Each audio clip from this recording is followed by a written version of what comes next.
오늘은 룻기 책 들어갑니다. 룻기는 어, 여성의 이름으로 제목이 붙여진 경우가 성경에서 두 곳이 있어요. 아, 뒤에 네. 가서 보겠지만 에스더, 아, 에스더서하고 룻기 오늘 보는 두 사람이 여성의 이름으로 지어진 마치 아, 우리 그 화폐에 여성의 이름으로 신사임당 들어가 있는 것처럼 어, 여성이 그렇게 대표적인 인물로 들어간다라는 건 그만큼 특별한 의미가 있다라는 거고 특히 룻은 어떤 사람이냐면 이방 여인이에요. 이방 여인. 네. 모압의 이방 여인의 이름이 대표로 들어갔다. 이거죠. 또 왕족이라든지 또는 뭐 족장 같은 이런 유력 인물이 아니었다라는 거. 근데 이게 제목으로 등장한다는 것은 룻이 그만큼 어떤 인물일까? 이스라엘에 있어서 역사와 신학에 있어서 특별하게 여겨지기 때문이라는 거. 이거 보시면서 저자를 보시면 되고요. 이 룻의 이름을, 룻은 뒤에 가면 다윗왕과 예수님, 다윗왕과 예수님의 조상입니다. 그래서 이스라엘 역사에서 굉장히 중요한 위치를 차지하고 있는 게 바로 룻. 그래서 이방 여인임에도 불구하고 여자인데 거기에 더 약한 이방 여인인데 책제무로 등장했다는 것은 그만큼 특별하게 여겨지는 인물이다. 이 정도로 보시면 될 것 같고요. 어, 배경을 보면 룻기는 사사시대를 배경으로 하고 있어요. 우리가 사사기 지금 지나고 있잖아요. 사사시대를 배경으로 하고 있어요. 그 누구요? 우리가 그 정탐꾼, 가나안 정복 당시에 정탐했던 라합이라는 사람을 좀 들어봤을 텐데, 이 라합이 여호수아의 정탐꾼을 숨겨 주었잖아요. 이 본서에 등장하는 이 라합은 이 보아스의 어머니입니다. 보아스의 어머니. 그러니까 그때 그 정탐꾼들을 숨겨준 그때부터 시작이 되는 거죠. 그래서 보아스와 루세 시대는 가나안 정착이 이루어지고 그다음에 사사 시대에 들어선 초기의 시절 이때로 볼 수 있게 되는 것 같아요. 룻기의 의미를 좀 보면은 룻기서를 통해서 하나님은 헷세대의 은총을 헷세대의 은총을 신실하게 나타내시고 사람들은 서로 간에 하나님의 그런 어떤 은혜가 흐르게 하는 삶, 은혜가 흐르게 하는 삶, 그러한 신앙의 일상들이 모여서 구성하는 하나님 나라의 어떤 큰 그림을 이루는 것을 조망하고 있습니다. 그러면 이 룻기 전체적인 신학적인 주제가 뭐냐? 몇 가지로 보면은 첫 번째는 하나님의 섭리예요. 그러니까 우연이라는 단어 뒤로 우연이라는 단어 뒤로 하나님의 섭리를 감추어 놓고 전체 글을 통해서 하나님이 하신 일인 것을 받아들일 수밖에 없는 거. 그게 지금 요 룻기서의 신학 큰 주제의 틀입니다. 그래서 룻기는 4장밖에 안 돼요. 되게 짧아요. 우리가 이틀에 걸쳐서 보고 끝낼 건데. 그다음에 두 번째는 신학적인 주제가 하나님의 헤세드. 어, 헤세드라는 말을 우리가 많이 들어보긴 했을 거예요. 이 헤세드라는 의미는 히브리어로 언약의 기초에서 변함이 없는 사랑. 이걸 이야기합니다. 변함이 없는 사랑. 또는 뭐, 인애, 변함이 없는 자비, 은혜, 이런 정도로 번역되는 게 헤세드거든요. 그래서 오늘 여기 이 룻기서에서 하나님의 헤세드는 인애와 사랑, 그리고 언약적 신실함의 개념이 함께 담겨 있는 요 이야기입니다. 세 번째는 어떤 신학적인 의미가 있냐면 고엘 제도와 구속적인 예법. 이게 고엘은 구속자적인. 이게 고엘 제도와 기업 무르는 제도 있었잖아요. 자, 내가 남편하고 결혼했어. 근데 남편이 빨리 죽었어. 그러면 이 남편의 대를 잇기 위해서 그 형제 중에 누가 아직 결혼하지 않았다면 그 사람과 함께 이렇게 이야기해서 그 후손을 이루는 거. 이 고엘 제도, 구속제 제도가 있는데 이 기업을 무르는 제도는 어떤 제도냐면 약자를 보호하고 후손을 계속해서 이어가는 그 시대의 이런 제도였습니다. 그 제도에 대해서. 그래서 오늘은 요 고엘 제도에 관련된 것들이 주어질 거고요. 이 고엘의 정신은 예수 그리스도께서 우리를 가족으로 부르시고 십자가의 피값으로 구속하시고 생명을 주어서 살리시는 이 사역으로 지속되고 있고요. 나아가서 하나님의 기업을 약속받게 하는 이런 것들이 주어져 있습니다. 네 번째 신학적인 주제는 뭐냐? 이방인을 포함한 다윗의 계보와 그리스도예요. 그러니까 순수한 혈통으로 쭉 이루어져서 예수 그리스도가 오는 게 아니고 다윗이 오는 게 아니고 이 이방 여인을 통해서 여기 혈통에서 주어진다라는 거죠. 그래서 이방인도 언약 백성으로서 들어오게 되고 구속에 포함시켜 주는 것을 예표하는 그 시간이 이 룻기서를 통해서 주어집니다. 헷세드를 지닌 이방인 루세 족보는 다윗에게 이르고 그 다음에 나가서 다윗 다음에 누구를 예수 그리스도까지 이어지는 요걸 보게 돼요. 그래서 예수 그리스도를 통해서 성취되는 모든 나라와 민족의 구원은 결국은 누구를 통해서 룻, 이방 여인이 모압 여인이었던 이 룻을 통해서 이어진다라는 것을 보여주고 있어요. 그러니까 이 사람이 원래부터 예수를 믿든 몇 대째 예수를 믿든 이제 내가 처음으로 예수를 믿든 상관이 없어요. 네가 이방 여인이든 선택한 선민이든 상관이 없다라는 거예요. 누구를 통해서 언약 백성으로서 하나님을 믿고 따라가는 이 헤세드를 지닌 이방인이든 어떤 존재든 간에 어, 그 역사 속에서 하나님이 쓰시는 역사 속에서 하나님이 쓰실 때는 달라진다라는 거. 그래서 이것을 우리가 좀 볼 수 있는 그런 시간들이 되었으면 좋겠어요. 그래서 룻기서는 전체적으로 보면 네 장의 구조인데 1장은 나오미의 귀향이 들어오고요. 근데 이 비극적인 삶의 모습이 보이는 거고 2장은 보면 룻과 보아스라는 사람이 만나게 돼요. 여기가 이제 고엘 제도의 기업 물을 자를 찾아가는 거고요. 3장에 보면 룻과 보아스의 발전적인 현상이 보여주고 4장에 가면 이 룻은 결혼과 출산을 하게 되는 그래서 기업 물르는 요 상황들을 계속 대를 이어가는 이 상황들이 주어지는 겁니다. 그래서 룻기서가 되게 짧지만 또 재미난 그래서 이 속에서 어떻게 살아가야 되는지가 보여지는 그런 부분이기도 합니다. 그래서 룻기서의 핵심적인 내용 단어, 핵심어는 기업 물을 자. 아까 우리 기업 물을 자. 그게 고열 제도라 그랬잖아요. 그다음에 조상. 이런 단어들 이렇게 보면서 이렇게 쭉 가면 될 것 같습니다. 애들 함께 룻기서 1장, 2장, 1장, 2장 함께 보도록 하겠습니다. 오늘은 둘이서 오고 가고 하면 될 것 같아요. 사사들이 치리하던 때에 그 땅에 흉령이 드니라. 유다 베들레헴의 한 사람이 그의 아내와 두 아들을 데리고 모압 지방에 가서 거류하였는데 그 사람의 이름은 엘리멜릭이요. 그의 아내의 이름은 나오미요. 그의 두 아들의 이름은 말론과 기런이니 유다 베들레헴 에브라 사람들이더라. 그들이 모압 지방에 들어가서 거기 살더니 나오미의 남편 엘리멜렉이 죽고 나오미와 그의 두 아들이 남았으며 그들은 모압 여자 중에서 그들의 아내를 맞이하였는데 하나의 이름은 오르바요, 하나의 이름은 루시더라.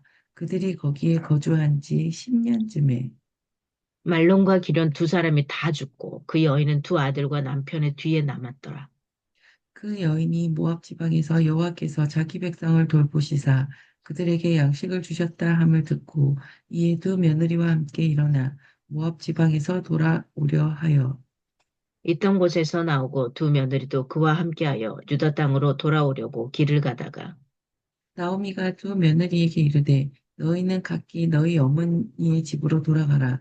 너희가 죽은 자들과 나를 선대한 것 같이 여호와께서 너희를 선대하시기를 원하며 여호와께서 너희에게 허락하사 각기 남편의 집에서 위로를 받게 하시기를 원하노라 하고 그들에게 입맞춤에 그들이 소리를 높여 울며 나오미에게 이르되 아니니이다. 우리는 어머니와 함께 어머니의 백성에게로 돌아가겠나이다.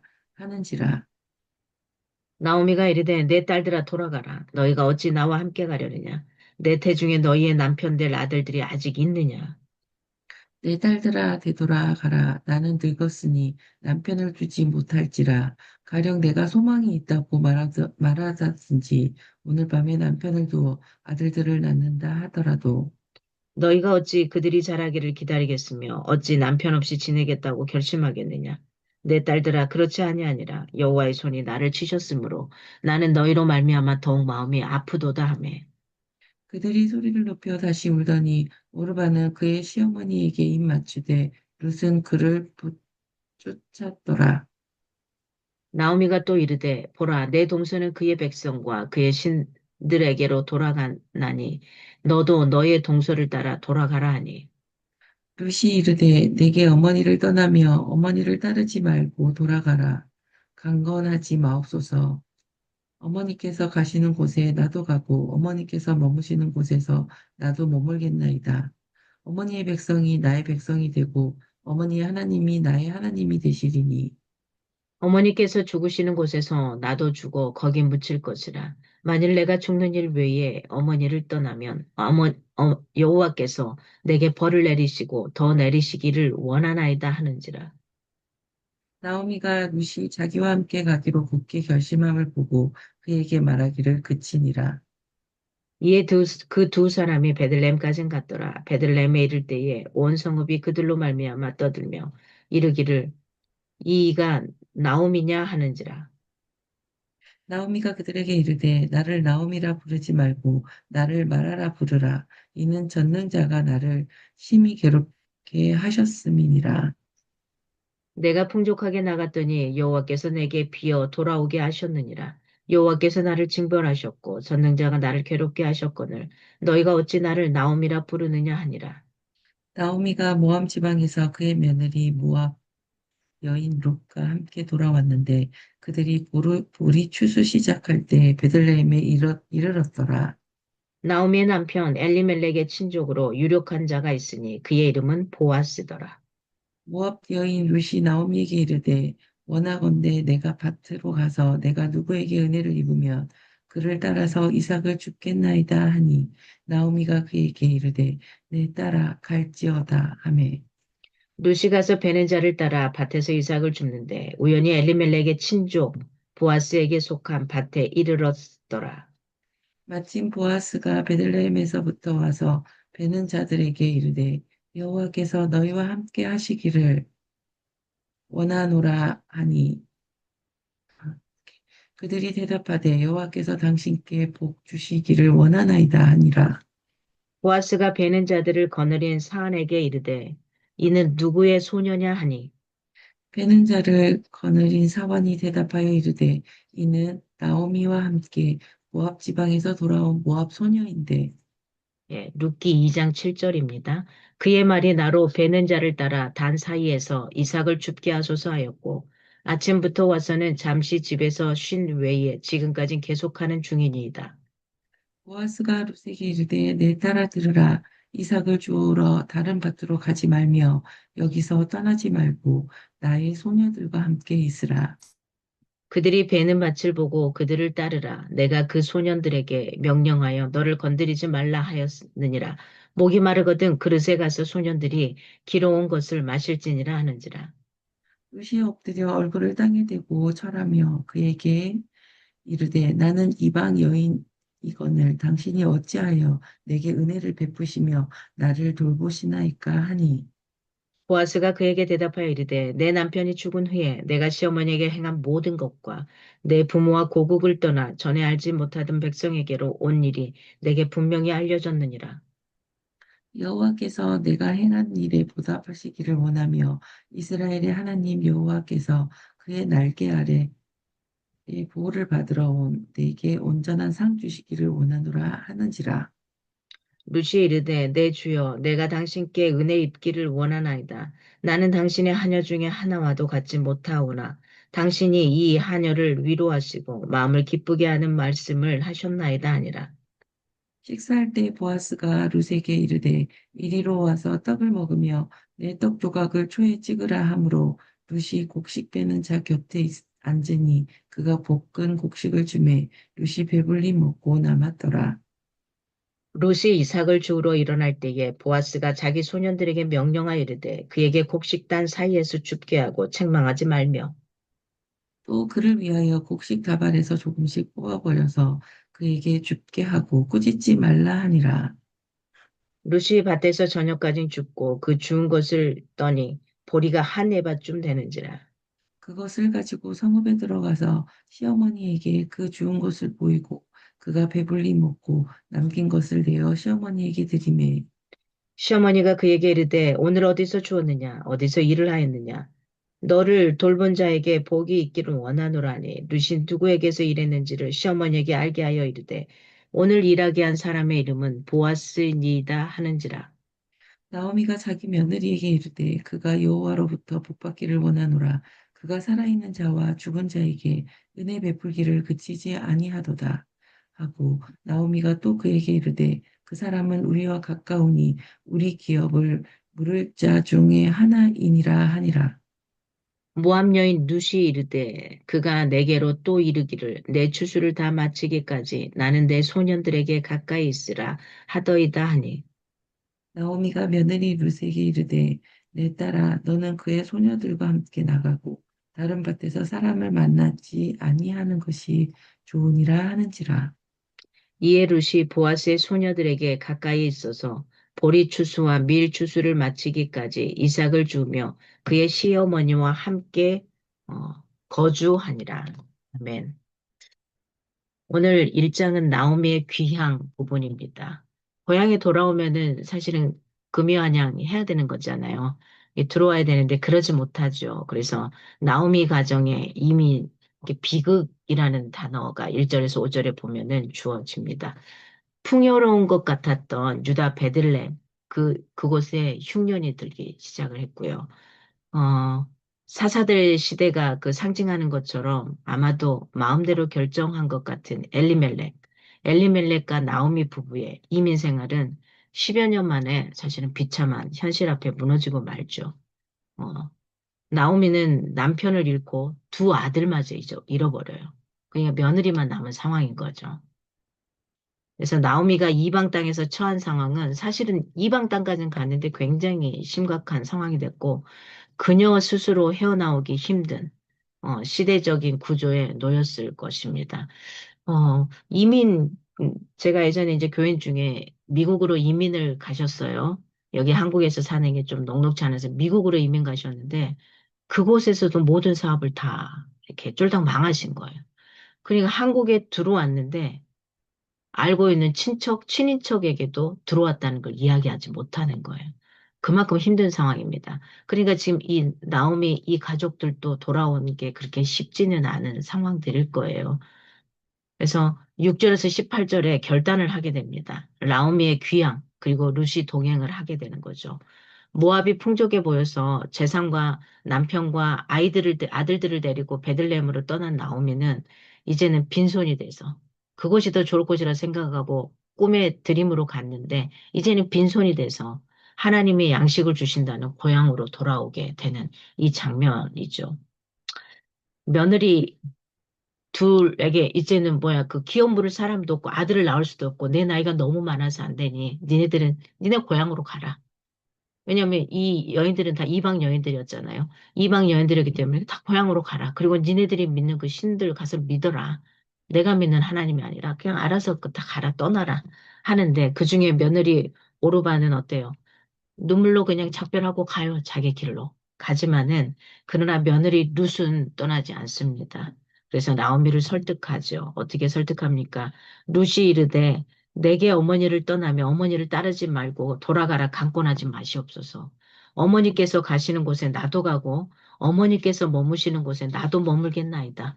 어머니의 백성이 나의 백성이 되고 어머니 하나님이 나의 하나님이 되시리니 어머니께서 죽으시는 곳에 나도 죽어 거기 묻힐 것이라. 만일 내가 죽는 일 외에 어머니를 떠나면 여호와께서 내게 벌을 내리시고 더 내리시기를 원하나이다. 1장 16절에서 17절에 이렇게 이야기를 하고 있습니다. 첫째 룻은 시어머니 나오미와의 관계를 굉장히 소중히 여겼던 것 같아요. 그래서 이렇게 표현을 한 것 같고 두 번째 룻은 이제 자기가 섬겼던 모압의 우상이 아닌 누가 나오미 어머니가 섬겼던 여호와의 신앙을 선택을 하게 됩니다. 룻의 이 결정은 앞으로 살아가는 삶에 있어서 새로운 국면을 맞이할 것 같은 변곡점이 되는 굉장히 중요한 순간이 되기도 합니다. 받아들인 정도는 다를 겁니다. 사람들에게 어떤 비극이 존재하는 것에 대해서. 그 비극은 어떤 사람은, 좌절로 끝나게 그냥 가는 사람이 있고, 또한 새로운 시작을 소망하게 되는 사람도 있는 것 같아요.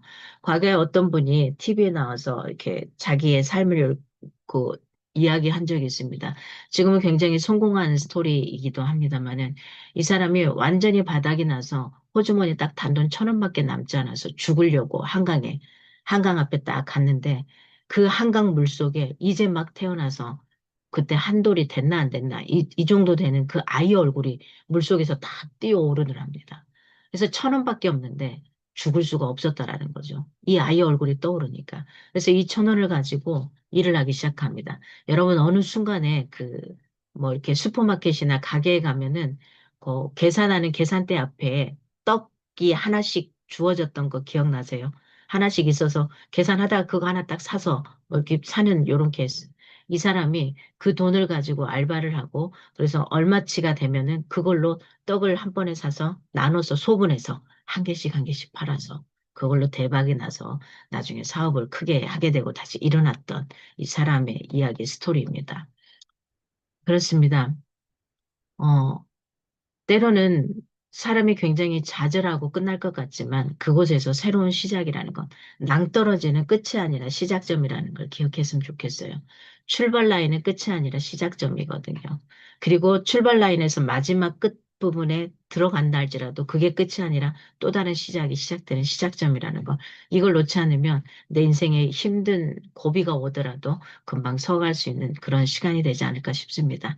좌절한 나오미의 말투와는 달리 룻은 굉장히 적극적이었습니다. 어머니와 내가 함께 할 거고 어머니의 하나님을 함께 내가 믿고 따라가겠다는 신앙의 불씨가 그녀의 눈물과 함께 고백이 됩니다. 나오미는 이러한 룻을 더 이상 말릴 수가 없었어요. 그래서 같이 가게 되죠. 19절에서 22절 나오미와 룻의 베들레헴 귀향을 하고 나오미가 이렇게 말합니다. 이제는 나를 나오미라 부르지 말아라. 나를 말하라 불러라. 이렇게 합니다. 성공하기 전까지는 고향에 돌아가기가 쉬운 발걸음이 아니잖아요. 10여 년 만에 돌아온 고향 땅에서 사람들은 나오미를 알아보고 수군거립니다. 저거 뭐야? 왜 여인하고만 둘이만 와? 자식들은 어디 갔어? 뭐 이렇게 할 거 아니겠어요? 남편은 어디 갔어? 이런 소리 나오죠. 지금도, 지금은 조금 괜찮잖아요. 그래도 내 남편이 이렇게 남자가 빨리 돌아가시는지 뭐 여러 가지 상황이 되더라도. 그런데 뭐 과거에는 더했죠. 남편이 먼저 가면 남편 잡아먹은 여인네라고 했었고 지금 우리나라도 뭐 마찬가지 그런 일들이 있었고요. 자식이 먼저 가면 또 자식을 잡아먹은 며느리 이런 이야기들이 있었던 시대거든요. 그래서 이 나오미가 애써서 그렇게 말하죠. 나를 나오미라 하지 마라. 말하라는 말은 쓰디쓴 이 표현이잖아요. 쓰디쓴. 네. 그래서 쓰디쓴 의미의 말하라고 부르라는 그녀의 수사학적인 이런 언어의 의미는 그녀의 마음을 단적으로 드러내주고 있는 이런 상황들이죠. 음. 그래서 그 나오미가 자주 섞인 말을 해요. 어떤 말을 하냐면 전능자가 나를 심히 괴롭게 했다. 또는 여호와께서 내게 비어 돌아오게 하셨다. 나를 징벌하셨다. 나를 괴롭게 하셨다. 이런 자조적이 섞인 말을 합니다. 하나님에 대한 자신의 어떤 회개와 하나님에 대한 섭섭함, 이 사이에서, 이 사이 어딘가에 서 있는 그녀의 마음, 이걸 볼 수 있게 되는 부분이기도 합니다. 이 장에 가면 룻과 보아스가 만나게 되는 장면이 나와요. 어, 우연이란 단어를 기억하십시오. 우연. 우연이라는 오늘 그 읽어가면서 우연이라는 단어가 2장 3절에 보면 나와 있어요. 우연히 엘리멜렉의 친족 보아스에게 속한 밭에 이르렀더라. 룻이 이삭 줍기를 해야죠. 왜요? 다 털고 나면은 거기에 떨어져 있는 그 이삭들을 가난한 자들, 약자들을 위해서 두고 있는 이런 제도가 있었습니다. 그래서 그것처럼 룻도 이제는 뭔가를 먹어야 되니까 이삭을 주우러 갑니다. 가다가 보니 우연히 엘리멜렉의 친족 보아스에 속한 밭에 이르렀다는 거죠. 근데 이 우연이라는 단어, 룻기는 배후에 계시는 하나님의 섭리의 이야기입니다. 그래서 룻이 마치 이끌리듯이 도달한 곳이 사별한 남편의 엘리멜렉의 친족 보아스의 밭이었습니다. 기업물을 기업을 물을 수 있는 직접 연관된 인물이 바로 보아스였어요. 그래서 루시 보아스를 만난다면 마치 미처 기대하지 못했던 그 도움도 얻을 수 있는 상황이 되는 겁니다. 그래서 우연이라는 단어를 기억하십시오. 이 우연은 우연이 아니다는 사실이죠. 사실은 우연처럼 다가왔지만 그게 뒤에 돌아보면 필연이었다라는 거. 누군가의 인도하심이고 끌어가심이었다는 거. 4절에서 16절을 보면은 은혜라는 단어입니다. 룻과 보아스가 만나게 되는 거죠. 보아스는 자신의 밭에서 이삭을 줍게 하는 여러 가지를 배려해줘요. 가난하지만 과부들을 위한 사회적인 제도였던 이 제도 앞에 그러나 분명 보아스는 단순한 책임을 넘어섭니다. 왠지 룻과 나오미를 챙겨요. 내 친족이니까 더 챙기지 않겠습니까? 룻과 보아스의 만남은 하나님의 은혜의 실제였던 겁니다. 그리고 17절에서 22절에 가면 행복이란 단어를 보게 됩니다. 룻의 나오미의 저녁, 이게 보여주죠. 보아스의 나눔이 이 두 여인에게는 사랑의 경험이 되고 마음을 녹이는 돌봄의 손길이었던 겁니다. 아무것도 없이 돌아온 이 두 여인들만 돌아온 이들, 그리고 한 여인은 이방 여인이고 이들에게 도움의 손길을 준다라는 건 엄청난 거죠. 그것은 보아스를 통해서 삶을 붙들어 주시는 하나님의 손길이었습니다. 나오미는 이 경험을 통해서 하나님의 헤세드 언약 백성을 지켜주시는 그 은혜, 자비, 이걸 보게 되는 거죠. 사랑. 이걸 다시 경험하고 그 은혜를 고백하게 됩니다. 20절에 그런 내용이 나오죠. 나오미가 자기 며느리에게 이르되 그가 여호와로부터 복받기로 원하노라. 그가 살아있는 자와 죽은 자에게 은혜 베푸기를 그치지 아니하도다 하고 나오미가 또 그에게 이르되 그 사람은 우리와 가까우니 우리 기업 물을 자 중에 하나이니라 하니라. 이렇게 표현을 합니다. 이렇게 해서 오늘 1장, 2장 이렇게 맞춰집니다. 라움이 이들의 인생 가운데서 하나님은 그저 두지 않습니다. 하나님의 백성들을 그냥 두지 않고 하나님께서 붙으시는 대로 끌어가시는 대로 그러니까 한 번 내가 언약 백성으로 삼은 자들은 그가 잘못되더라도 옳은 길로 가게 하는 그 길목, 힘든 길목에서도 항상 도울 자를 예비하시고 도와주신다라는 상황, 이것을 보게 됩니다. 비극적이었지만은 그의 결단, 돌아갈 고향으로 돌아가는 결단, 그리고 자기 자신의 처지를 말하라고 쓴 물과 같은, 쓰듯 쓴 이렇게 표현하는 그 앞에 우연을 가장한 필연의 하나님의 은혜의 손길이 보아스를 만나게 되는 이런 상황들이 주어집니다. 그래서 내 삶의 주재권을 누구로 두고 살아갈 것인가 하는 거예요. 로드십을 무엇으로 두고 살아갈 것인가 하는 거예요. 로드십을. 내 인생에 있어서 인생의 그 주재권, 누구를 붙들고 살아가냐가 인생이 굉장히 달라지는 걸 보게 됩니다.